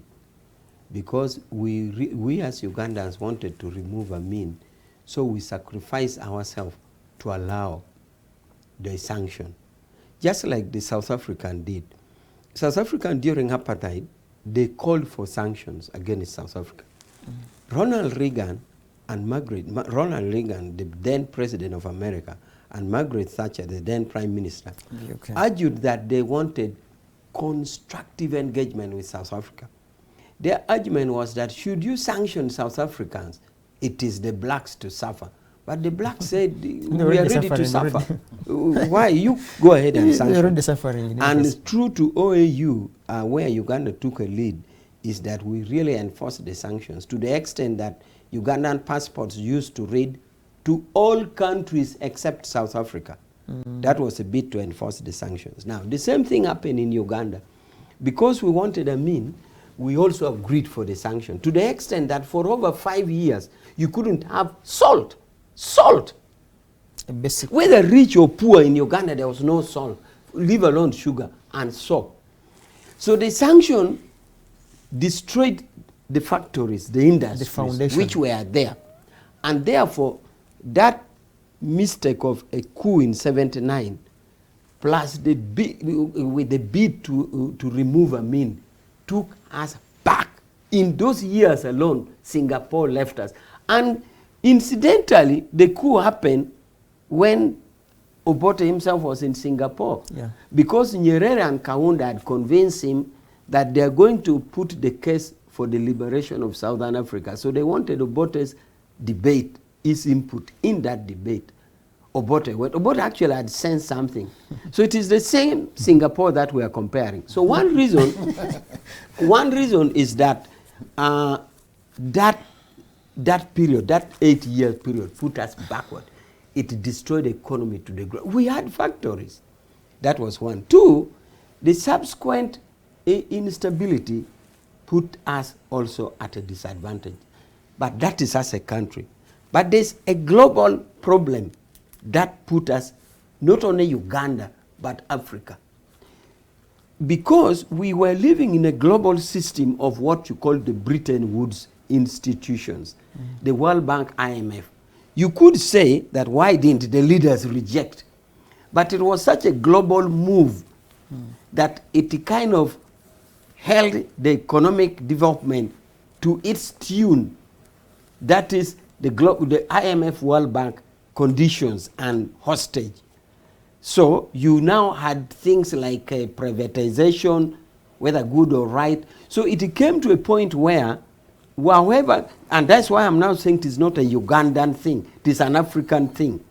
Save for countries which had its petrodollar like Libya, but which also the global system found a way of dealing with it.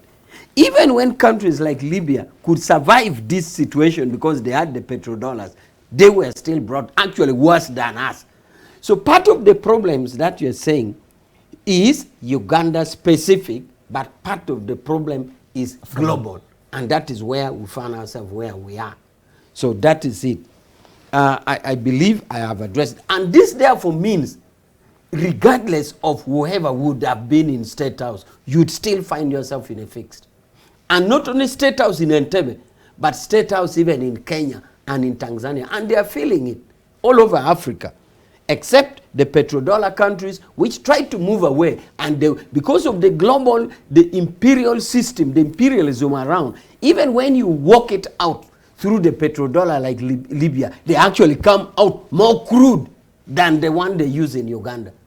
Remember, they have kept the economy to the point that a cost of a Land Cruiser in 1960, okay, by 71 when Amin took over, a cost of Land Cruiser, if it was costing 5 bags of coffee, the same Land Cruiser now is costing 50 bags of coffee. So the imperialism has kept on maintaining the Africa zone low and low while they keep going. I repeat, why we are here is because of a few Uganda specific, especially from the 71 coup thereabout. But a bigger part is the global network, which can only be resolved through a global network, either non-aligned or the 77 developed countries, or some system and a global network in the UN, not a Ugandan or a Kenyan thing. I wanted to ask you this before you add onto your submission, Honorable. There are some historical and, of course, factual incidents where I want you to connect the foreign force to them. And I will highlight. Let's mention corruption. How foreign is our corruption in this country? And the other one is about what the likes of Honorable Mabike, Professor Rogers, and others also consider as unfair and unconstitutional, having such amendments where, of course, SFC on record comes to Parliament, beats up people. Before you know it, the law is amended. So how foreign is that? How do we also attach such an attack to Parliament itself? How do we use the Black Mamba's attack onto court to foreign states? And let me answer this too. Let me answer this. Amin captured power because of misrule. Yeah, so could you kindly Amin connect? did capture power because of misrule. Amin was there 8 years. In South Africa, the sanctions went on for about 30 years. The South African economy quickly recovered. Today, it is the number 2 or 1 economy in Africa. The Amin is talking about Uganda Railway was profitable, Uganda Commercial Bank was profitable, Uganda Cooperative Bank was profitable, Nightil, our clothes factory, was working. Where it comes from, in Lango, Lira Spinning Mill was working, it was profitable. Uganda Airlines was started during Idi Amin, it was a profitable venture.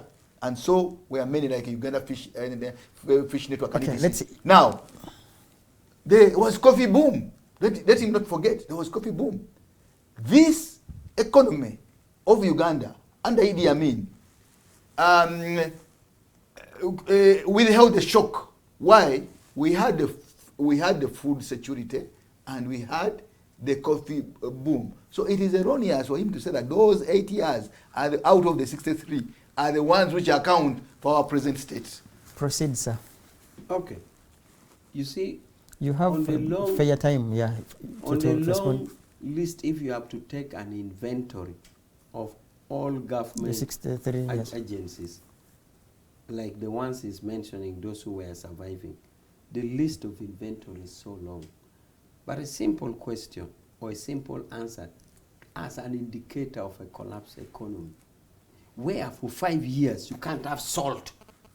Now, how would you talk of a profitable enterprises, a profitable bank, and you really don't have salt in the entire jurisdiction of Uganda for 5 years? And somebody proudly says the economy was robust, where you would know people were washing clothes with leaves for soap, not for a week, but for 5 years. And you said you list an assorted kind of systems and you said it was working. Never. I would say the banking was not profitable, but people had salt in their sauce. People had soap to wash. There was no salt for 5 years, and you still boast that there was an economy. So how possible was that? The economy was dead. Even Amin himself cried that they have brought him down because of the sanctions. The economy died, and that is why we have not recovered. Now, you have a question on corruption and how foreign. Corruption is very foreign. Very foreign. I was just limiting myself because we don't know how much time we have here. And I don't know from which literature many of us read from. For example, the human nature of material interest is there. And even corruption is not about black or white. Why, for example, developed countries have developed technology was because technology would inhabit or protect them against personal greed. You can't go to a supermarket and carry in America because the machine will detect you. If there was no theft or corruption in America, they wouldn't do that. American army have said they went to Iraq when the banks were destroyed and they tried to pay soldiers in cash. There was a Biakutaga in Baghdad. He took off with money. The Americans. He took off. Now, the foreignness of corruption is like this. When World Bank, IMF introduced privatization, the element of privateness was introduced into people's psyche. You cannot talk of our morality when in the economy you are talking of my interest first. So you can't superimpose a morality which is a social concept, a social category, on a private thing. That is why, even in a country like Russia, did you know that there were no beggars in a society during the USSR social thing? Immediately they privatized, beggars came on the street. Prostitution, this thing of speak road women standing, it was not there before IMF World Bank. Simply because the morality, prostitution, you could actually not say because you want money. But prostitution initially is from your moral thinking. Yeah. It is wrong to sell yourself. You are talking of moral. But moral is a social category. So once the private IMF World Bank came in, it is my moral, not our moral. So it is me, a woman, to determine whether to sell myself or not. So the privatization inculcated into people's mind the oneness, the private accumulation of wealth, to the extent people's morals were affected. And it does happen in America, in Europe. That is why I'm saying for them, their remedy is the technology. In banks, supermarket, everywhere, everywhere. Otherwise, you remove it now, you'll see how they will be. They'll be as corrupt as anything. So, it is foreign. It is foreign. Corruption is foreign. Including prostitution. It is foreign. Because when the IMF World Bank introduced this, the morals were completely Bring Pollar back to 63 years. It is all dead. So I think I've answered for you the connection of corruption with foreign. Honorable, in a second, Honorable Awich also. If I may ask, are there remedies that you people, because you see, when I read your manifestos, because at least I read every manifesto from 2001 when I was at least more enlightened. One of the things you guys in power, you always mention dealing with the corruption. Does that mean that you lie to the public that you will fight corruption when in actual sense, as you mentioned, it's a foreign evil that you may not be in a position cannot answer that. To deal with? You're not him. He's here. He cannot answer that. He's here. No, I'm saying corruption is foreign. And when you say we are fighting, we are fighting.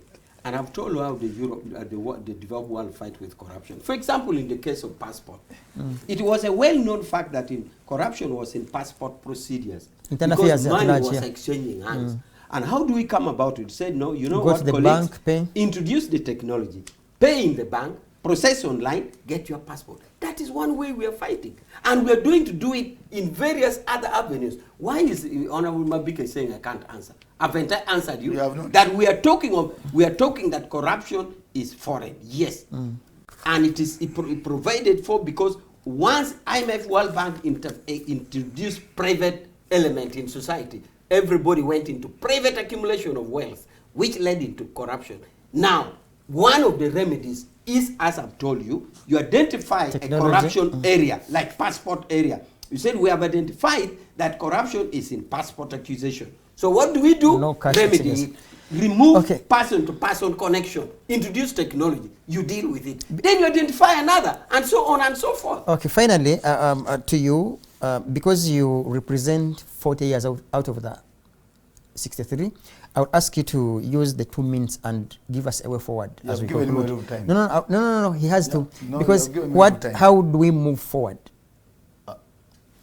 From? Yeah, like what is happening now, the 63 years, which you seem to... What we move forward is, I agree that we need governance system. And that is why we are sticking... A new governance system? No. That is why we are sticking to the grand norms of the law, the constitution. Because the makers provided for it.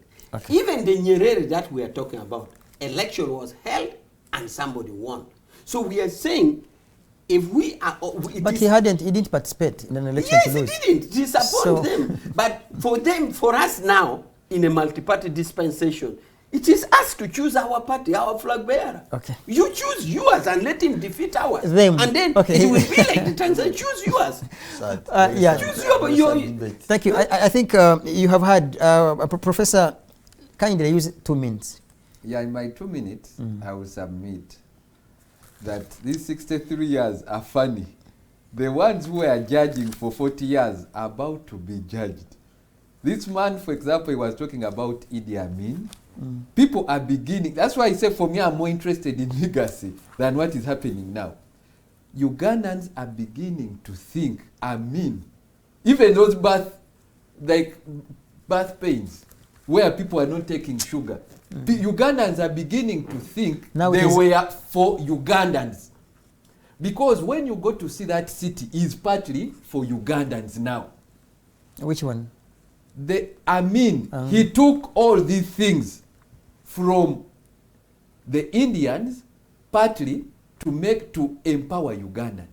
But Ugandans are beginning to think these people for 40 years who have been yelling, instead are the ones who have taken away what is from Ugandans back to what Amin, they are reversing what Amin did. A point of fact, when President Museveni was launching his manifesto in Lubowa, he clearly said, Lubowa here, there was coffee. The indigenous coffee for Ugandans, it was here. Now you see tall buildings. Did he launch manifesto? Just like, no, means on the nomination. Just like CMI, where Doctors Village was for doctors. Now, you see who owns. Where we are surrounded is no longer Ugandanized. These people in 40 years from now, they are going to think Amin is a hero. And if NRM does not check on these next years, their legacy will be hopeless. These people will be no grandchild. Like people are beginning to, a person who committed atrocities are beginning to be proud of them more than, I've told you the neighborhood, you know it, we are in Kansanga. We are in, a problem, you know what is happening. Even on rent, you know the communities which are here. And they say Uganda has the best refugee policy. I'm a human rights professor. Which best policy? When these people they are bringing in are not, there is no educational plan for them. When we are taking our children to school, they are playing pool. What message is the NRM government sending to the public, to our children? Yet these people own most of the investment. That school is not necessary. What plans do you have for these people you are bringing in? Without any plan. History is going to judge the NRM. If they don't work very hard on the transition, history is going to judge you harshly. If a primary teacher, if a teacher will get less than $100 and an Amejeno gets millions, we will never forgive you and your legacy will be tainted. Okay, thank you, Professor Rogers. Now, let's, because you have to now to respond to his and you partially participated in an election, you have your full 4 minutes and then we shall leave here. Number one, Norman, in 1977, 1 year before Idi Amin was removed, he made a very huge donation to the United Arab Emirates in hard cash and in food products. So we seem to be reading from different texts with Awich. That is not a sign of a man who had been hit by sanctions. Amin left 264 operational parastatals. 264, including Uganda Airlines, which was run down by the Awichs of this world. Sign of a man who didn't have salt. But anyway, this is a debate for another time. Our friends in NRM must stop the blame game. They have been around so long to correct all the mistakes of the past, including organization of free, fair, verifiable, credible elections. When it comes to elections, it is a very, very important tenet in the NRM program, because it is the reason they went to the bush. Bad elections. 40 years down the road, we still have Ugandans arrested, tortured, incarcerated, because they hold a different opinion from that of their leader. Very, very sad. Very, very, very sad. 40 years down the road, we have 2 registers. 40 years down the road, we have an impartial, partisan, unbiased electoral commission. How different is it from the 1980 electoral commission that had been appointed by the military commission? Now, NRM had 40 years of the 63 years to correct the mistakes of 23 years. They have not done so. Let me give you an example. As we close, Very, very, very simple one. It takes a cycle of 25 years to leap from low developed country to middle income and even to second world. This has been the story of Indonesia. This has been the story of Malaysia. It has been the story of Singapore. 25 years span. It is the story of China. 25 years to leap from least developed country to middle income and even now to second world. Look, 40 years. Okay. Uganda is still least developed country. So, we deserve better than we have, which cannot justify the failures of the 40 years out of the 63 years. I would think that the NRM would have done better to correct whatever had gone wrong in the 23 years. They have not been able to do so. Very, very, very sad. And when I hear my elder brother, Honorable Awich, debating in the way he is, I get very, very, very sad for Uganda, and I also get very, very sad for the NRM. Okay, as we stop. Moving forward, brother, I would think that Uganda deserves better than we are having. I would think that time has come for very, very serious reflection. I think that time has come for Ugandans to sit under very, very serious dialogue to see how we can now pick up the pieces, correct what is going wrong, and focus on the future. Any Ugandan who wants a better country, any Ugandan who is looking at the future should be able to support transition, should be able to support reform, it should be able to support reconciliation. And that's our program in DF. Okay. Now, just half a second. Yeah. A question was asked, you ask it, as to why my colleagues talk like this and the people still vote. That is a sign that for them they are detached from reality. Okay. They are detached from reality. Okay. Whoever is watching, people, sometimes we wish we could have more time, but of course, that's a very, very valid question. And of course, I want to use this as a disclaimer, but it's a fact that even when Honorable Mabike says we need better and the rest, at the back of our mind, he has not mentioned which presidential candidate they have, because they know, for some reason, there is also power at the presidency. They don't have a presidential candidate. They haven't supported any. Now, but why? It's a fait accompli. Okay. A fait accompli. We know actually that these elections are organized in such a skilled manner. that they would favor only one person. The elections in Uganda under the Electoral Commission are organized like elections inside the NRM. Okay, let's stop it there, Honorable. But to say, we will catch you up tomorrow. We have Honorable Medad Segona, and he will also share with us what he has for, literally closer to the very, very topical discussion until, we are in an Independence Month. And to ask, at least from Digitalk TV, we ask you to vote issues. At least that is the basic. We can begin with, not with emotions. And catch you some other time, Norman.